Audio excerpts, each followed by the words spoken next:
Le clergé de l'archidiocèse de Kigali s'est réuni pendant 3 jours du lundi 13 octobre au mercredi 15 octobre de cette année au centre Saint-Paul de Kigali pour une session d'évaluation et de partage d'expérience en ce début de l'année pastorale.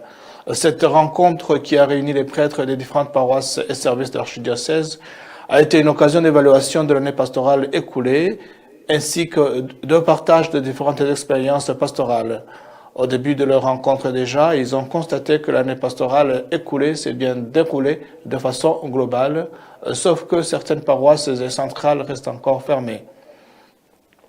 C'est une rencontre qui a notamment profité aux jeunes prêtres récemment ordonnés, et c'est le cas de l'abbé Théoneste Ngendonziza de la paroisse Nyamirambo, qui a 3 mois d'ordination, qui affirme avoir appris de l'expérience pastorale d'autres paroisses, d'autant plus que, dit-il, chaque paroisse a une particularité.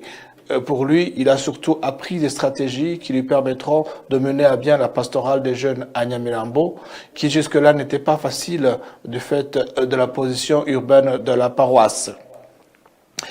Le cardinal Antoine Kambanda, archevêque de Kigali, estime aussi que beaucoup d'initiatives pastorales ont été réalisées au cours de l'année écoulée.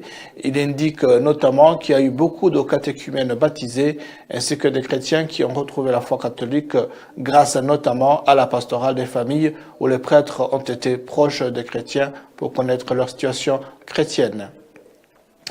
À la fin de cette session pastorale, le clergé diocésain a recommandé aux chrétiens à bien se préparer pour le jubilé d'or de l'archidiocèse de Kigali, qui sera célébré l'année prochaine, jubilé qui est placé sous le signe de la famille Église nucléaire. Signalons que l'année pastorale 2024-2025 a laissé l'archidiocèse de Kigali avec 44 paroisses, 835 018 chrétiens et 173 prêtres. 42 434 messes auront été célébrées, auxquelles ont participé 13 millions de chrétiens.